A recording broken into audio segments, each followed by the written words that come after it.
Welcome into CHGO Tavern Style. My name's Adam Hoge from CHGO Bears. And I'm Mario Tirabassi from CHGO Blackhawks. And we are presented by Salerno's Pizza. Head over to the Grand Avenue location and call 312-666-3444 to make a reservation today. Okay, Mario, we are talking NBA Finals MVP and Conn Smythe for the Stanley Cup Final. We got one of those answers last night with the Celtics winning and Jaylen Brown getting the Finals MVP. But you had an interesting topic you want to bring up today about whether or not it makes sense for the losing team to ever actually have the MVP. Yeah, I mean, it's a question that I had because both the NBA Finals and NHL Final is all kind of running parallel, where both games could end both series could end in 5 games, with Edmonton and Florida playing Game 5 tonight. And Edmonton trying to stave off a sweep, much like Dallas was doing.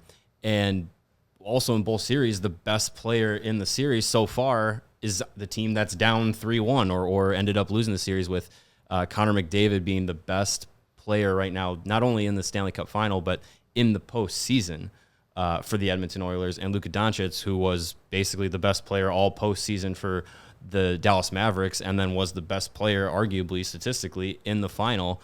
So it got me thinking about what goes into the MVP of the postseason or the MVP of the final series. Does it have to be on the team that won the championship?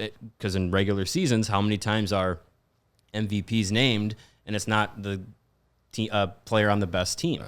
So for me, I think both guys, McDavid and Doncic, had and have really good cases. In the case for Luka, now that the series bring is up over, Luka's numbers, because they're pretty impressive on paper. So he was the first player in NBA history to lead the entire playoffs in points, rebounds, assists, and steals, something not even Michael Jordan ever did.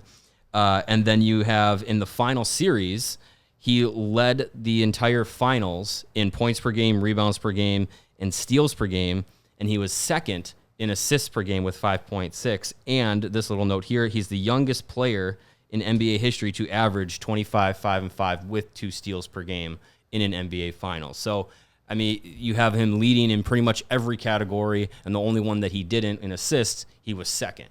So, I don't know. I think that's a strong case. Connor McDavid's in the same boat. He's got 38 points in the postseason, 8 more than his teammate Leon Draisaitl, who's in second place, and he also set the record for most assists in a postseason, yet he's down 3-1. So let's break this down, because I think there's a couple different conversations here, and it depends even which league we're talking about. Specifically when it comes to Luka, those numbers are impressive. To me, he single-handedly cost them Game 3, though, with his defense and falling out the way he did when he did not need to do that at that moment of the game. And to me, that cost them the series. Mm-hmm. So that's why I think the context of the whole thing matters a lot. Now, that's not to say I don't think there's a scenario where, especially, let's say it's a 7-game series. That's the thing. And the best player in the series has clearly been on the team that maybe loses in the last few seconds of the game and just didn't end up with the trophy. I think that there's definitely a case that can be made that maybe the Finals MVP in that type of situation should go to a player from a losing team. In this case, 5 games, they really weren't competitive for 3 of the 5 games for the most part, and the way that Game 3 played out to me, I can't give it to the team when that pretty much ended the series right there. I can't give it to Luka. Now, I think the NHL side of this conversation is a little bit more interesting, because the Conn Smythe is about the whole playoffs, right? Mm-hmm. It's not just about the Stanley Cup Final, and it's such a grind and it's such a long road that it shouldn't just come down to who wins the last 4 games. To me, it really should. The award should encompass the entire postseason. And so for me, that opens the door to, even if this ends up being a short series, which it seems like it's going to be, well, the case for Connor McDavid is definitely there. Yeah, and I don't have the exact number in the NBA, but I would think it's pretty rare that a Finals MVP goes to the team that didn't win the championship, whereas in the NHL it's happened 5 times where a player not on the Stanley Cup winning team has won postseason MVP, and 4 times it was a goalie. The one time it didn't happen was in 1976. It was the name is escaping me, but it was a Flyers player who led the postseason in points and set the, at the time, record for goals in a postseason. So not only they led the league in postseason points, they set a record at the time. McDavid's doing the exact same thing. So I think that is kind of like you have a precedent set that has happened before. So I think much in as you're saying for the NBA, if it is a 7-game series, you have a much more compelling argument for the final series. I think for McDavid's case, if he goes out and puts up 5 points tonight or something and they lose 6-5 or something like that, I mean, he's going to finish with, that would be 43 points in a postseason. I believe off the top of my head, that's tied for 3rd most in NHL history.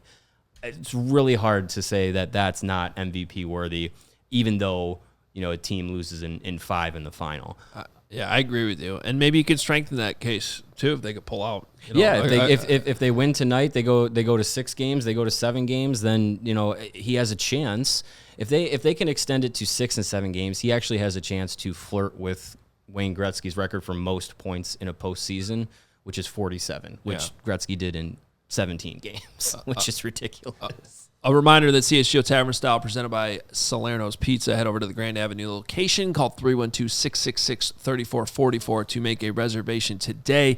The NBA Finals MVP has only gone to someone on the losing team one time. Once. Turns out to be somewhat timely because the person who won it on the losing side was Jerry West, who, of course, passed away last week. That happened in 1969 when the Lakers lost to the Celtics. Also timely as the Celtics got their 18th championship last night. All right, Mario. Well, let's call it out then. You think this series is over tonight? The Oilers looked pretty damn good in Game 4. They did, but they had their backs against the wall. I don't know if they saved enough goals for Game 5. It's going to be really hard to beat Florida in Florida.